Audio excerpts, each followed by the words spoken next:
আসসালামু আলাইকুম সবাই কেমন আছেন? আমি ভালো আছি আপনাদের দোয়ায়। আজ রোজ শুক্রবার সকাল সকাল অফিসের জন্য বের হয়ে গেলাম। বনানী রাস্তা দিয়ে যাচ্ছি। রাস্তাটা খুবই আজকে হালকা। রাস্তায় গাড়ি নেই বললেই চলে। আজকে শুক্রবার দিন বনানী রাস্তাগুলো ফাঁকাই থাকে। জুম্মার সময় রাস্তা একটু বিজি থাকে, বাট বাকি টাইমটা রাস্তা খালিই থাকে। বনানী রাস্তায় ঘোরার মজা একটা অন্যরকম, ফিল একটু অন্যরকম। যেটা আমার স্কুল লাইফের একটা রোড। এখানে আমার স্কুলে পড়াশোনা করতাম। এখন চাকরি জীবনে এসে ব্যস্ততা হয়ে গেল, আসা হয় না। তাই আজকে হুট করে আসা হলো, সময় ছিল হাতে। তাই অফিস যাওয়ার আগে সময় ছিল, তাই বিধায় আজকে বনানী রোডে ঘুরতে বেরোলাম। দেখুন বনানী রোডটা কি সুন্দর সুন্দর রোড।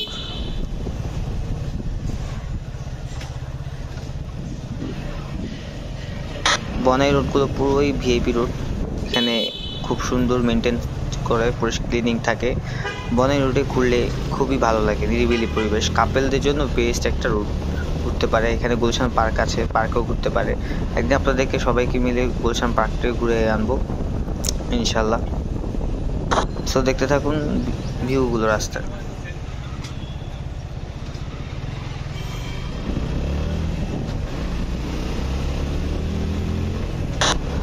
রাস্তার মাঝখানে যখন মানুষ হাঁটে তখন বিরক্ত লাগে। ফুটপাত থাকতেও রাস্তা পারাপার করতে চায় রাস্তার মাঝখান দিয়ে। এগুলো একটা বিরক্তকর।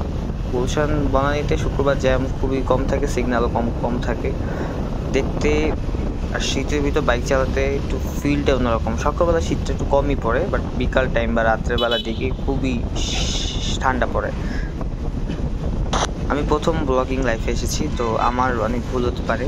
আপনারা শুধুই দিবেন কমেন্টে আমার ভিডিও কোয়ালিটি কেমন, আমার সাউন্ড কেমন, আমার কী করে ইমপ্রুভ করলে আমার র্যাঙ্ক বাড়বে, এগুলো আমাকে জানাবেন ইনবক্সে বা কমেন্ট বক্সে। তাহলে আমি ওগুলো শুধরানোর ট্রাই করবো। আমার দ্বারা কোনো ভিডিওতে ভুল হলে আমাকে জানাবেন, আমার চালানো খারাপ হলে আমাকে ওটাও জানাবেন।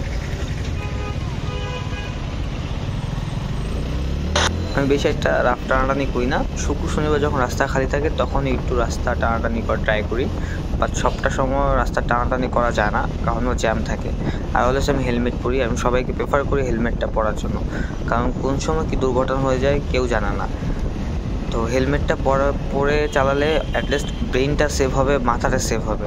হাত পা ভেঙে গেলে রিপেয়ার হয়, বাট হেলমেট থাকলে মাথায় চোটটা খুবই কম লাগে, যেটা রিপেয়ার হয়ে যায়। হাত পা ভেঙে গেলে রেস্ট নিলে হাত পা ঠিক হয়, জোড়া দেওয়া যায়, সব করা যায়। বাট ব্রেনে মাথায় চাপ পড়লে স্পট ডেট হয়ে যায়। আমার অনেক রিলেটিভস, আমার অনেক ভাই ব্রাদার মারা গিয়েছে বাইক অ্যাক্সিডেন্টে। সো আমি এটা থেকে অভ্যস্ত, তাই আমি সবসময় বাইককে চালানোর সময় ছোট রাস্তা চা খাওয়ার জন্য বের হলেও আমি হেলমেটটা সবসময় প্রেফার করি সবাইকে, বা আমিও নিজেও হেলমেটটা পরে ঘুরি। এটা হচ্ছে একটা ভার্সিটি। এখানে সব স্টুডেন্টরা নাস্তা করে, সকালবেলা লাঞ্চ করে, দুপুরবেলা এখানে খুব ব্যস্ত থাকে। এখানে লাঞ্চ করার জন্য সবাই আসে। এটা হচ্ছে বনানী 11 নম্বর রুট।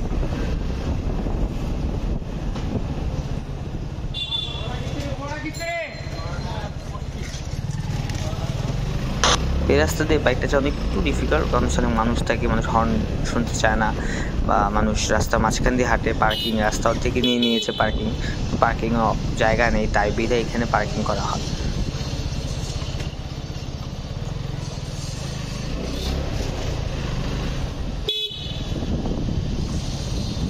আমার বাইকটা কয়েকদিন যাবৎ একটু টানাটানি করতে পারছিলাম না, বাট মোবিল চেঞ্জ দেওয়ার পর থেকেই আমি বাইকটা ফ্রিলি আমি 1000 কিলোর পর সবসময় আমি বাইকটার মোবিল চেঞ্জ দিই। আমি মোবিলের মোটরটা ইউজ করি না, মোবিল ইউজ করছি ইস্টার, যেটা সুজুকি প্রেফার করে। সুজুকি অথেন্টিক শোরুম থেকেই আমি মোবিল দিয়ে থাকি। সুজুকি বাইক চালানোর মজা একটা অন্যরকম। কর্নারিং বলেন, ব্যালেন্সিং বলেন, ওই সুন্দর কর্নারিং করা যায়, ব্যালেন্সিং করা যায়। বাট সুজুকি জিক্সার FI-20টা একটু প্রবলেম হচ্ছে, সাউন্ড চেঞ্জ হয়ে যায় ইঞ্জিনের, যেটা আমি পরবর্তী ইঞ্জিন ট্যাপিং করানোর পর সাউন্ডটা মোটামুটি ভালোই পাচ্ছি।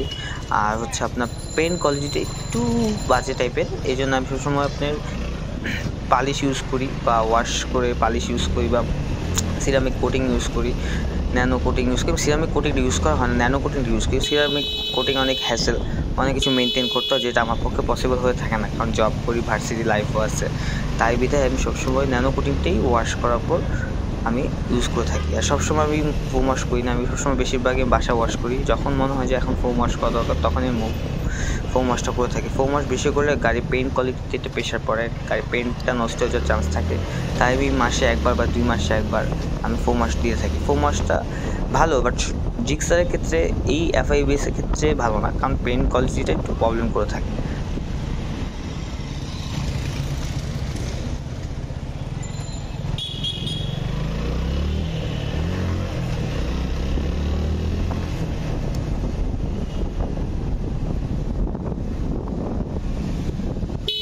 অফিস চলে আসলাম। অফিসে পার্কিং রাখবো, পার্কিংয়ে পার্ক করে রাখবো বাইকটা। আজকে ফ্রাইডে, তাই অনেকের অফ, তাই গাড়ি নেই, হ্যাসেল কম, পার্কিং পুরোই খালি।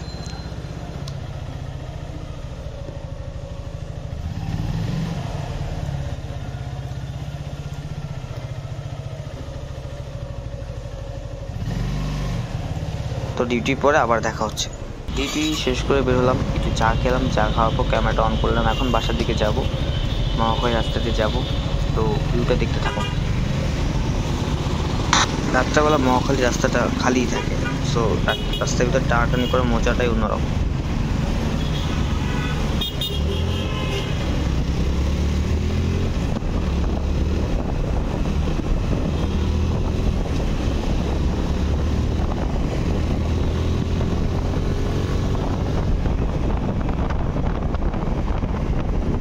রাত্রেবেলা খুবই ঠান্ডা পড়েছে আজকে থেকেই বেশিরভাগ ঠান্ডাটা পড়া শুরু হয়েছে।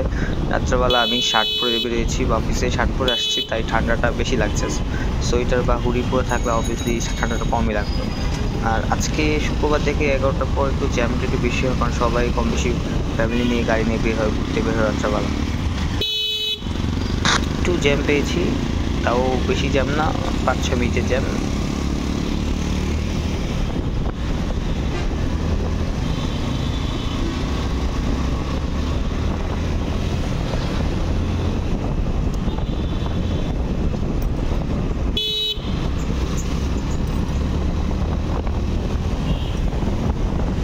মহাখালী আমতলীর দিকে এসে পড়েছি। এখানে একটা হ্যাসেল হয় আমার সাথে, রাস্তায় বালি থাকার কারণে আমার গাড়ির চাকাটি স্কিপ করে। তখন আমি গাড়ি একবার স্ট্রেট দাঁড়া করা ফেলি। দেখুন কীভাবে গাড়িটা স্কেচ করে, ইভেন আমি গাড়িটা স্ট্রেট দাঁড়া করা ফেলি। ABS থাকার কারণে আমি এখানে সেফভাবে দাঁড়া করাতে পেরেছি গাড়িটা। এই বালিগুলোর কারণে প্রবলেম হয়েছে আজকে আমার, ইনস্ট্যান্ট আমার গাড়িটা স্লো করতে হয়েছে।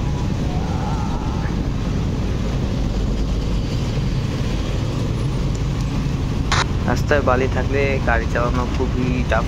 গাড়ি পড়ে যেতে পারে, ওভার কন্ট্রোল হতে পারে, ব্যালেন্স নষ্ট হয়ে যেতে পারে। তো সেফভাবে চালানো উচিত, রাস্তা দেখে শুনে চালানো উচিত, এতে সেফভাবে চলাচল করা যাবে, বাইক রাইডিং করা যাবে। বাইক রাইডিং করা খুব একটা ডিফিকাল্ট জিনিস, সবাই সেটা পারে না। টানাটানি করলে বাইকার হওয়া যায় না, রাইডার হওয়া যায় না। সুন্দরভাবে চালাতে পারলে বাইকটা, তাকেই রাইডার বা প্রো রাইডার হিসাবে গণ্যিত করা হয়।